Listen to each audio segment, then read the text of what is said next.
Welcome back to an all new episode of the Granny Panty podcast, where we highlight mature women and men in the adult industry. I'm your host, RubyLynne, and I would definitely like it if you could subscribe, comment, share this podcast. It helps get my message out to the rest of the world. Wow, my guest today, I am very excited to have. I met her about a year ago at Exotica, New Jersey, and I took these words from her website. She is the Teatrix of Long Island, the naughty Mary Poppins of tea. She's self-proclaimed outlandish, provocative, and unconventional. An ambassador for sexual and body positivity. Help me welcome Penelope Proper, aka the Mad Harlot. Welcome. I'm so Thank glad you. you're here. I'm so excited. I was so sad that you weren't. I didn't see you at the last Exotica. Actually, I was hoping you were going to be there. Yeah, we chose to skip Exotica. We did Why Not, of course, the adult industry conference in Hollywood. But yeah, we didn't do any Exoticas this year. I'm off to DC on Thursday for Exotica in DC, and then we're also going to be doing Exotica Chicago. Oh, nice. So I think next year we'll probably do at least, I'm hoping New Jersey, because my publicist is actually in New York City, so that'll be great. I can go and see her and do that as well. Where are you located, Ruby? So I'm in Portland, Oregon. Oh my goodness, you are. Mm-hmm. You're just across the country. Yes, and last year we had never been to an Exotica. I mean, I'm only 3 years into, well, it's not even going to be 3 years till February in this business. And so I felt like we've got to go to one Exotica. And so we chose New Jersey because I always wanted to go to New York City. That was my dream ever since a little girl. So did Exotica and then spent 5 days in the city. Nice. So that was fun. So tell me about you. Give us a little introduction about, who you are and what you do. Well, who I am currently really stems on who I was, and who I want to be, and who I want to project to the world. So I go by Penelope Proper, which is my Teatrix name, and by Teatrix I am a basically a rabble rouser and a leader of naughty tea parties. Although I do regular tea parties, the PG and PG-13 versions. I have my tea today. You have your tea. That's awesome. But it kind of started out with, I have been in the adult industry since I'm 18 years old, actually. And I was brought up through my paces in the BDSM world and started to do kind of naughty tea parties that were small for like the other dominant women. And we'd have, the subby boys come in and the pets come in to serve. And then they just became bigger and bigger and bigger. And, I'm a retired teacher, but I do have, I put myself through school, through college, stripping and escorting and doing some film and all while student teaching. I love it.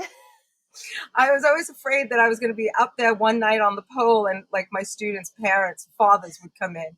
It actually never happened, but it was always in the back of my head. Or like my kids would graduate high school and go for their like 18th birthday in one of the clubs that I was working in. Boom, there they would be.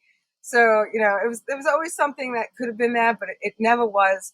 Would have made some good stories. And since I do also write erotica, I think I'm going to do that one day. Yes. Let's just do the what if that would have happened. The what if. But it didn't, and my secret was safe for quite some time until I decided, I didn't want to do that anymore. I really wanted to kind of come back to the industry.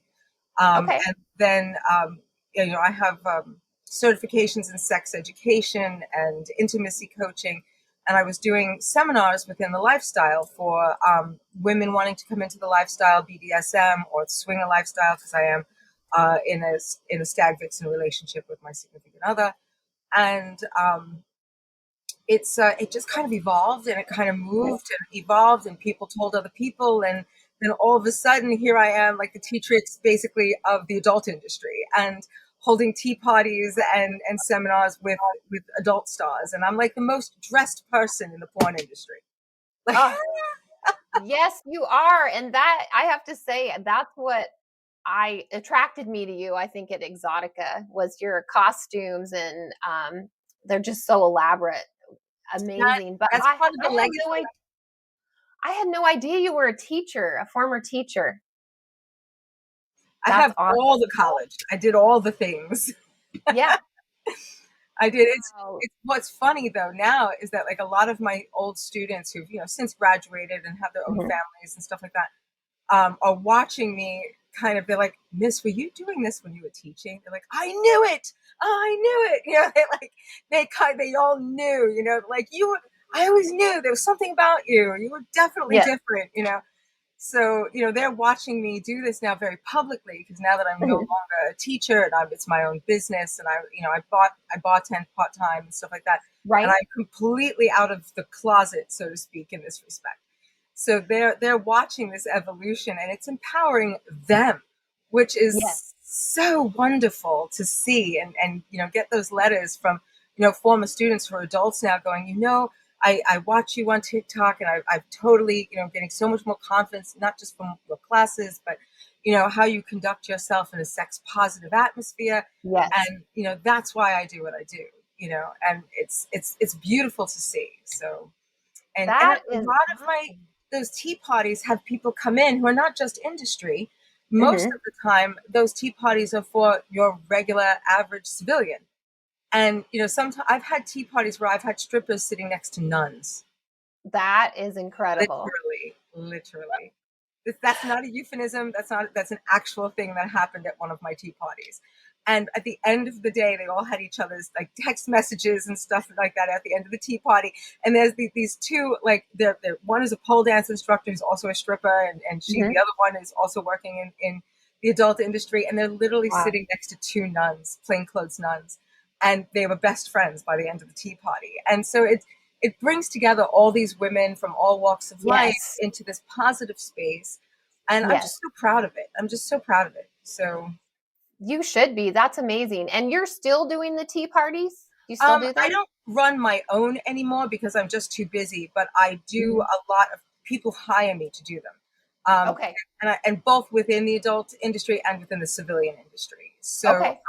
like I will be hired to like I do for Exotica, where I don't. Mhm. People are like, why don't you have a booth? I'm like, because that's not my personality. My personality is to walk around, talk to people, Right. welcome people into the industry, welcome people into the convention, take pictures, be atmosphere.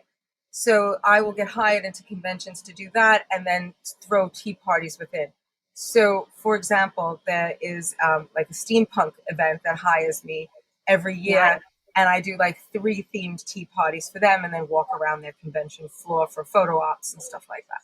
So, and Okay. that seems to be what it is now. Like I got away from running my own, and I'm running Mhm. other people's and hosting other people's tea parties. So, which That I sounds like the actually, best of all worlds. that's my favorite actually. Yeah. I love that. I don't have to actually cook the food. Yeah. Yeah. Yeah. Um, so talk more tell me more about the swinging lifestyle. So you mentioned Stag and Vixen, and Rex and I have been in the swing lifestyle for about 14 years. I wanted to be involved in it when I started dating him. So about a month in, I said to him, how do you feel about a threesome? And he's like, oh, I always dreamt of having two women.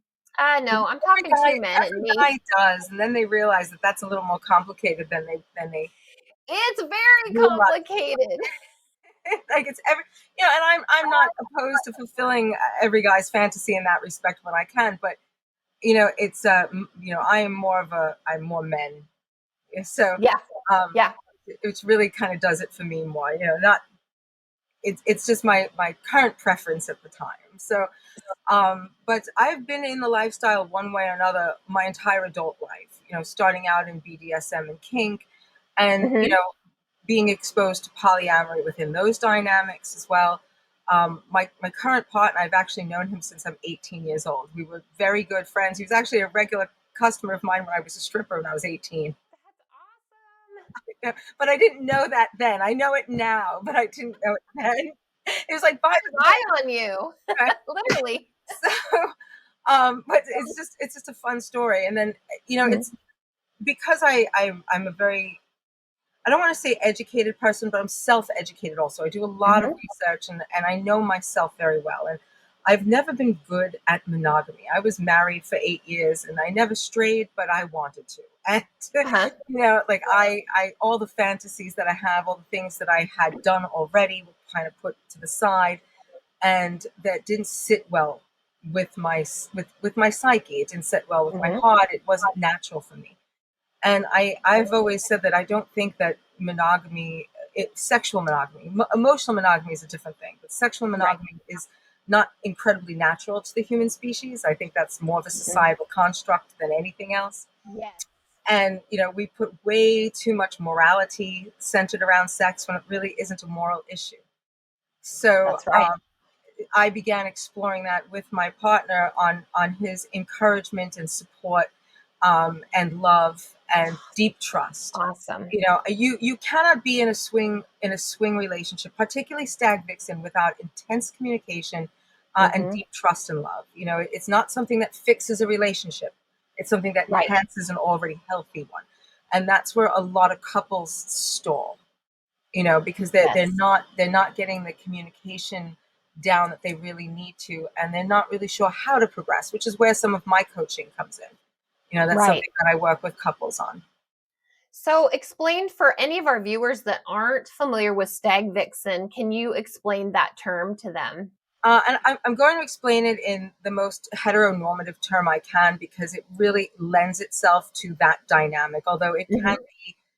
it can be explored in any sexual dynamic. But traditionally, a stag vixen relationship is where you have a man and a woman.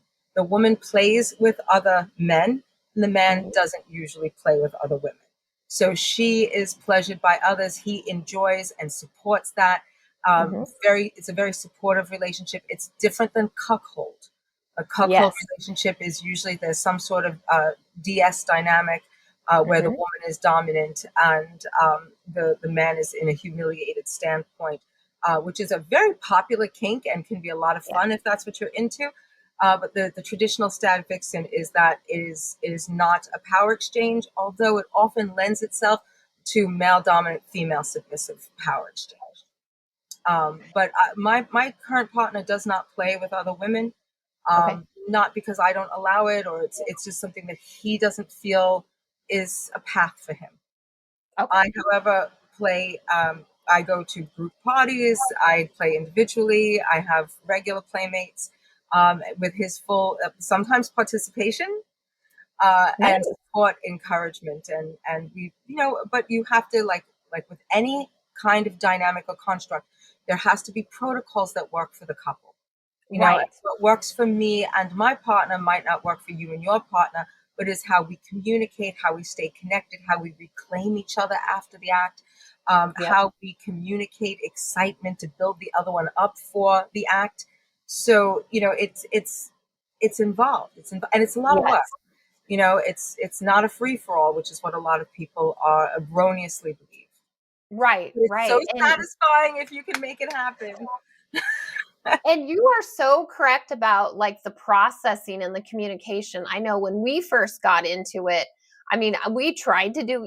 I mean, there's a point where you try to do as much research as you can, but then it's like you just Dive gotta in. go until you see your partner with another person. I mean, in the beginning, it was like we're only same room. There's no, that kind of thing. And it was interesting because we'd spend not there was a new swing club that opened in Portland. Actually, Ron Jeremy opened it. And we went, right from the beginning. And that was our first experience. And man, we would spend not only hours, but days or weeks processing, you know, so it's something that happened. There's got to And be emotional foreplay and intimate, mental intimacy in order yes. to allow your partner to have those pleasurable experiences that are Hmm. not coming from you, that Right. are facilitated by you, but not necessarily of your hand or action. And that Right. keeps deep strength and deep intimacy. And like I said, over and over and over, and I will always stress trust. Yes, Because absolutely. and like I've spent many times talking to many couples saying things like, this is, like I said, it is not something that fixes a relationship. It's not something you Absolutely do not. as a last ditch effort to bring passion into the relationship.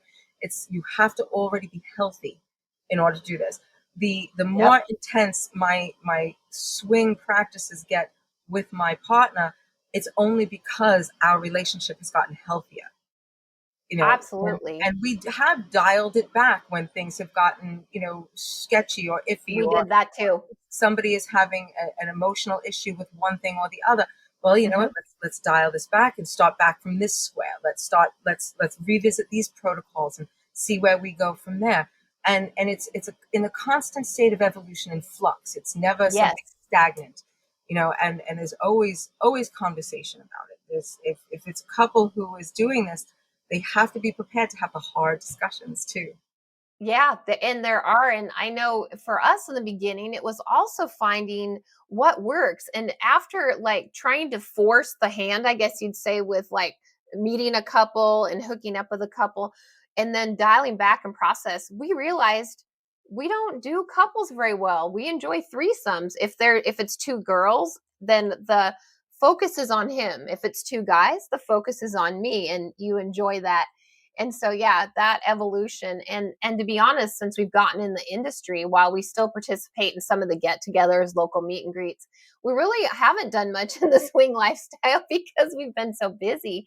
And I know. it does take effort and it takes dedication, I think. Planning.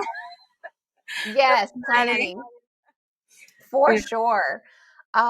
Well, I love your explanation, and it, for me, it's refreshing to talk with somebody who understands the processing that needs to be done and the strength of your core relationship. Because in 14 years in this, we've seen so many couples break up because they didn't do the work on the front end, or the back end, or to go forward. But do you, obviously you have local swing clubs and stuff, do you tend to go to those pretty often? before COVID, I was a little bit more frequent with the Yep. swing clubs. Although, honestly, the best experiences I've had have been with the private parties. Okay. I really do enjoy the invite only parties because then the people Hmm. there are vetted, you know what you're getting.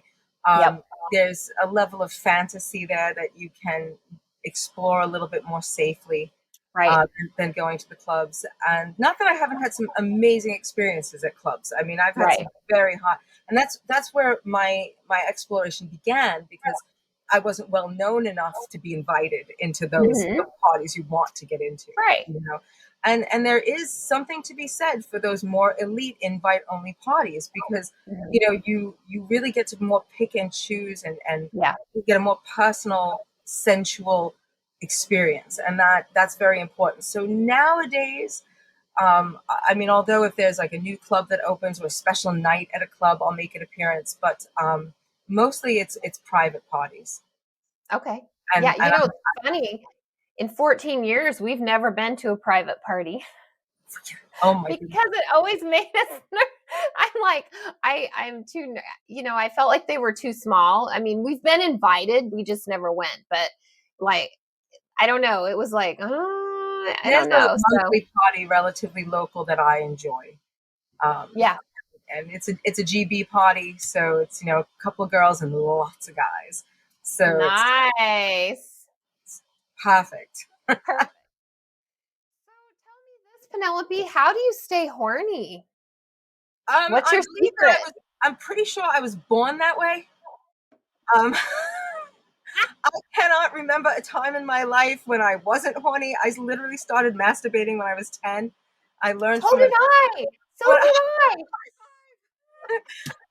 I learned from a fellow Girl Scout at Girl Scout camp, and like, literally. We've learning how to sew and have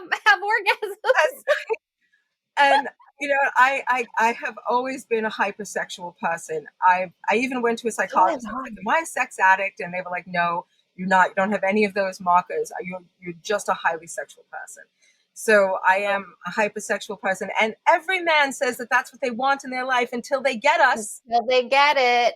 And then they're like, oh my God, again? Yes. What do you mean you need a wake up call in 5 hours? No. That's so funny. But Oh my staying gosh. that way now that I'm a little bit older, I still am very physically um, affected in that way. But now there's more mental stimulation that does need to happen. I the whole concept of being in my stag vixen relationship is so exciting. All I have to do is like sit at my computer and start writing some erotica, and I'm like, honey, hello. I'll get on the phone with one of my playmates and be like, hey, what you doing? Can I see you in an hour? So That is so funny. Yeah, I've always been hypersexual too. I was in an abusive marriage for about 15 years, which really dampened that. But boy, when I got divorced, I tell you what, I just went crazy. And in fact, at one point, I saw a therapist, and I'm like, what is wrong with me? And they're like, you're on spring break. It's like you've been, locked up for 15 years, and now you've just like been, holy cow. but I've been like that as long as I can remember. I remember being a child and learning about sex for the very first time. I knew all the sex, like, because I did all the research. I was on a very advanced reading level, so all of my friends came to me for advice because they didn't know anything. So at 11 years old, I'm telling people exactly what the act was, and thinking to myself that I thought it was the coolest thing ever. Like, I could not wait Yeah. to lose my virginity. Like, I mean, I waited as long as I could, because I was raised Same. I was raised very Catholic. But I remember thinking to myself that the V card was not something that was important to me. And Yeah. I remember thinking to myself, what, get married and be with one person for the rest of my life? No, like I did it. I Yeah. did it for 8 whole years, and in my head, it felt so wrong for me. It just felt so. I'm like, I want to do him, and I want to do him, and I want to do her, and she's hot, and he. Can we do them together? Oh, like, I was so distracting that Yeah. I knew that was not part of my personality. That is so Even though funny. my parents were so in love and they were so loyal to each other and they were so cute and adorable, you would have thought that they would have been that model. But I don't know. I have too much sex in me for one person. Speaking of which, does your family know that, what you do? Do they know you're an erotica writer? Do the tea parties? My mother knows that my tea parties are a little naughty. Okay. My father was a sex therapist, so he Oh, was a family and sex therapist, and I was going back to school to be a sex therapist to go into private practice with him before he died. I was going to specialize in wow. lifestyle. He was going to specialize in families and children. That's And amazing. so there was a healthy understanding that I'm a little bit different. Hmm. Unfortunately, my father is no longer with us. My mother she's a little bit of a pearl clutcher. Excuse Yeah. me. But so she knows that I'm different. She knows that Penelop Proper. She's been to some of the tea parties that are a little bit more on the rated R version, but not Hmm. the not safe for work versions. And so she knows that my exposure and humor is a little bit raw. She knows I have very open opinions on sexual practice, but she doesn't. I mean, she doesn't know a lot of the things that I've done, and Okay. I don't need to share them with her. Right. I don't need to Right. rattle the cage. I love her so much that I I I I'll be the good little girl for her in person. I can do this. This is for me. It doesn't Yeah. have to be something I broadcast to my family. Right. Right. Okay. Awesome. And so what keeps your motor running? What kind of men do you seek out for your play partners? Is there a specific If kind? I could fuck Jason Momoa, We're putting it out there in the podcast. Let somebody send this to him. you are my bucket list. I really do enjoy hyper masculine men. Okay. I am I'm very feminine, and I love sitting in that powerful feminine energy. And I'm a highly confident person, so that very masculine man, the Rock, Jason Mhm. Momoa, and those type of, it doesn't necessarily have to be that full musculature, But Mm-hmm. that attitude, that masculine energy is something I bask in. Love it. It Nice. turns me on so hard. I love that dichotomy of my femininity against their masculinity, and there's just something so brutally exciting about that, so primal that can't help myself. Mm. Okay. That's exciting. That's exciting. So tell me too, like what one of the things that drew me to you. Well, of course, I love anything British because my dad's side of the family is all English. So I was drawn to you, of course, not only for your accent and how friendly and cool you were, but your costumes. I want to switch gears a little bit and talk to you about your costuming and how you got into that with obviously through the tea parties, right? Well, that even goes beyond that. That started at birth. My Oh, grandmother, who was the Spanish Brit, okay, okay. who imbued me with this accent, because if I dropped it, she'd come after me with a wooden spoon to my bottom because she didn't want me to sound like my mother, who grew up in the Bronx and was too embarrassed of her heritage to keep her accent. Oh, interesting. So and it's interesting because my accent is this interesting mix of growing up on Long Island and enforcement with my British grandmother. But when she came to the United States, she was a milliner and a dressmaker, and Oh, she taught her art and her craftsmanship to me. So my bonding with my grandmother as a child was making hats, sewing dresses, and wow. doing royal tea parties and cooking. So these were all the things I did with my grandmother, and this is literally my way of keeping her alive. All of those gowns are an absolute memorial tribute to Oh, her and her legacy, they and are it's all stunning. because of her. She was so talented. She was such a matriarch and so powerful and so beautiful. My grandmother. So I am so honored to have been her grandchild and bring that legacy forward.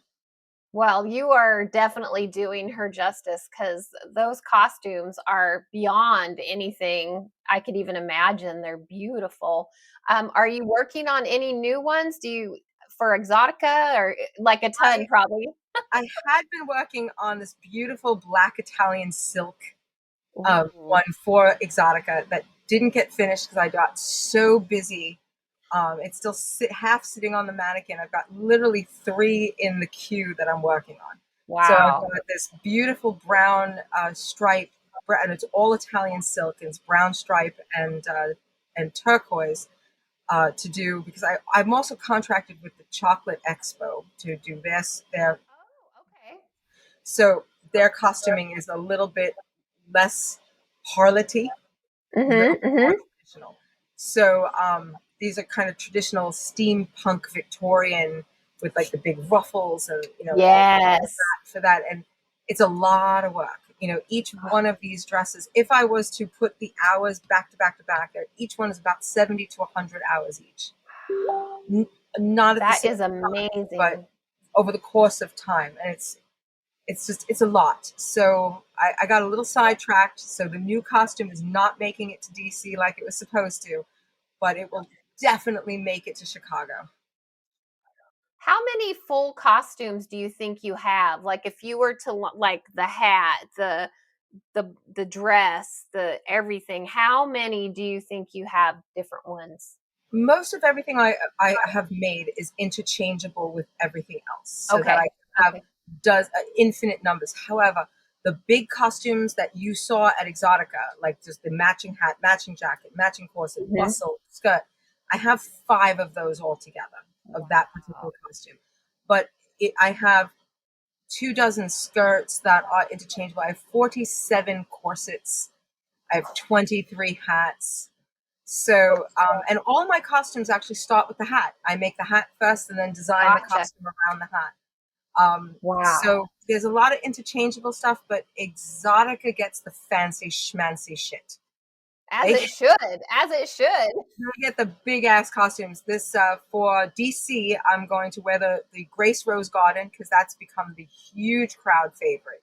That's the white and the Is lavender. that with the gold or the rose colored glasses? That's little lavender glasses. I Oh, think you saw lavender. me Okay. in the big red costume. I think you saw the big Yes. red costume. I'm wearing that one to DC also. So it'll be that's the Red Rose Garden. That one we call leg day because it weighs 68 pounds from head to toe. I saw you put say that on TikTok one day. You highlighted that, and yeah. My legs are shaking at the end of the day. 8 hours in that costume, and I'm like dead. You should see me wobble into the after parties. So tell me what you have coming up for 2023. Any big projects that you're working on? Life is a big project. I'm writing for ASN magazine online, so getting in as many articles for them as humanly possible is my goal right now. I am working on two erotica projects, so my own book of short story erotica, and working with another erotic author, Eric Parker, for a collaboration on one of his books. As many gowns as humanly possible that I can get out there. And appearances as much as I can get out there and be seen. I love being seen. I love meeting everyone. I love just being within people in the industry. And every single time I go to Exotica, I am getting closer and closer and closer to saying yes, to starting to create content to film again. So there's a lot of people in the industry who are trying to convince me to come back in, and I mean, I haven't made any decisions, but I'm getting closer to making that decision. That was one of my questions. So you led me into that. Is do you have an OnlyFans or clip sites or anything I like that? don't at the moment. I actually do have an OnlyFans, but I've only done anything like reading erotica in the accent, as Penelope. People seem to really like to hear that. I haven't really done anything a little bit more overt. But as the years go on, I'm getting closer to, now that I'm retired from teaching and that's not really a thing anymore. When I had originally done film, it was back in the day when it was not licensed to the United States and we didn't have the internet as being a thing. So I didn't need to worry about family members seeing it or stumbling across it or whatever. Now that's a little bit more of a concern, but as I get older, it's becoming really less of a concern because, I've gotten a lot of offers and I can imagine. some of them are looking really tempting. And are these like studio offers then? People that want you to come shoot? Studios and other artists, other performers. Yeah. Oh, I'm So excited about that. yeah, I'm on the fence. I make no promises, but Yeah. Yeah. I have a lot of fans who would love to see it. Who would love to, just when you get out, you get back in. I had a great time in my time in the adult industry when I was more active in that respect. I loved it. I had a great time. I have no regrets at all. I have no horror stories. I can't give anybody drama because there wasn't any. It was loving and supportive and fun, and I had a great time. I was confident, empowered, and I have nothing bad to say about it. So it was just my drift off, even though I never really drifted completely off, was because thought I was going to make this giant career as a high school teacher, and I did it for 20 years. But yeah, but it's not where my head or my heart is anymore. I'm back here, so. I love how you took your skills as a teacher though and married it to the adult industry and doing your, sex therapy and teachings like that. I mean, that's perfect. You took your Every industry on the planet, whether it's sex or vanilla, it has need for instruction, for education, for information, for research, development. The adult industry is probably one of the ones that is most friendly to research. I mean, everyone wants to be better at their craft. Everyone wants a better sex life. Everybody wants to be a better lover. What better area than to be an educator than the adult right, industry? right.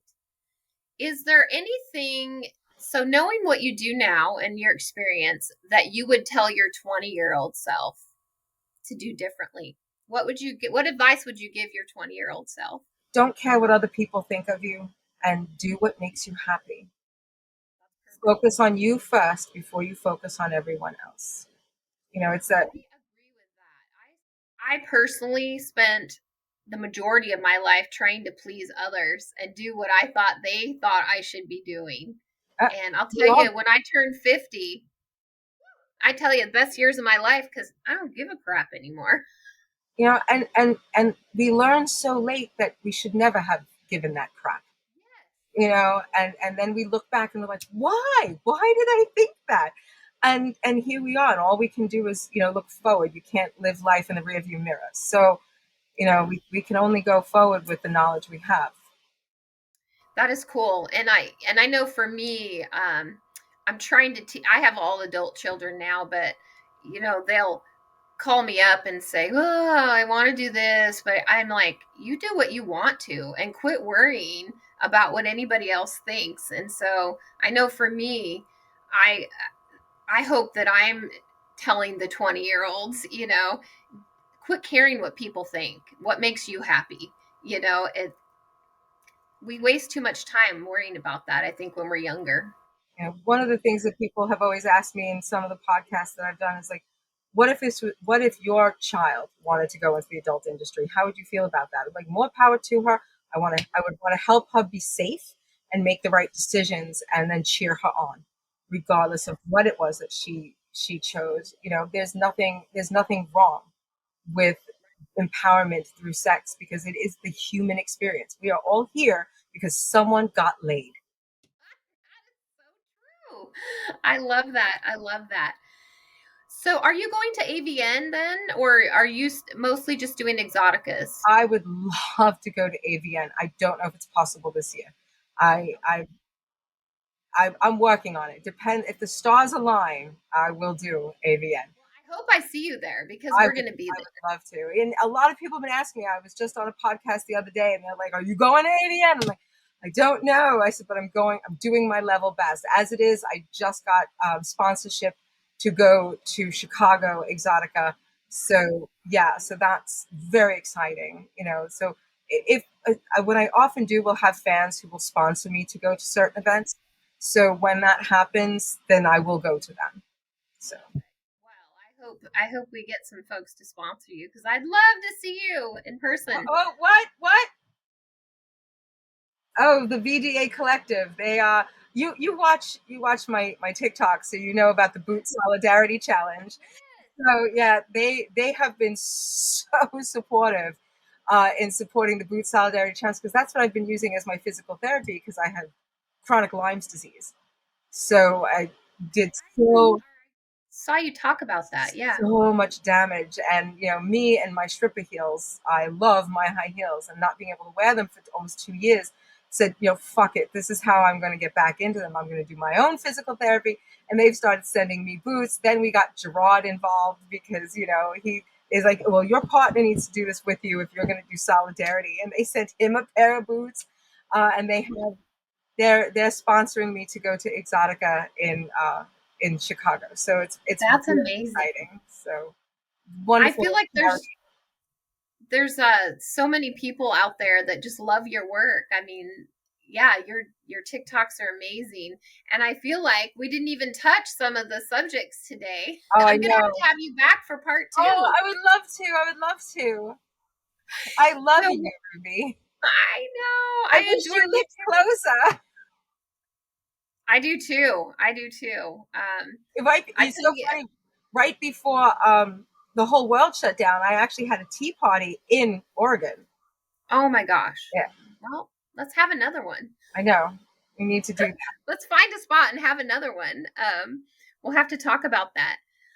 So I always like to ask my guest at the end of the show the granny panty tip of the week. So this can be a sex tip or anything that is just like you gotta tell us. So what is your tip to anybody watching today? All right. The thing that people ask me more than anything else is that, how did I get my confidence, or what do I do to be confident? And I have this really fun tip for women, especially if they're shy. And I call it mugging for the camera. So when you're putting on your makeup in the mirror, put on the sexiest music that you can find, and then just make all the faces, seduce yourself. If you can't seduce yourself, then you cannot expect to be seduced.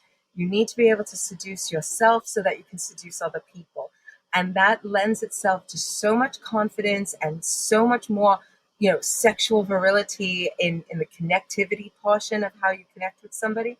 And it's just paramount for making it fun too, and internalizing that power. So go to your mirror, start putting on that red lipstick and the eyeshadow, or just when you get yourself together, and turn on the sexiest music that turns you on, and then just start seducing yourself. I love that. What a great tip. And so true, too. So true. Thank you so much. Oh, I love you, Ruby. Thank you so much for having me. I'm so honored.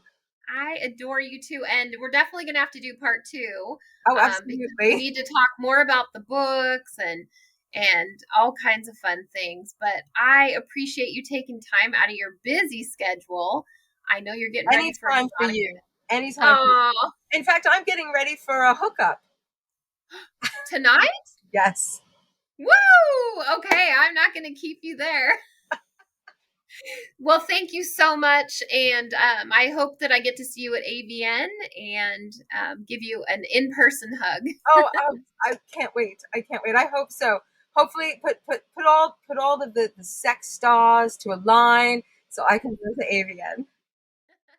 Thank you so much. Take Thank you, care. beautiful lady. You have a lovely night. And if I don't see you before Christmas, a wonderful holiday. Likewise.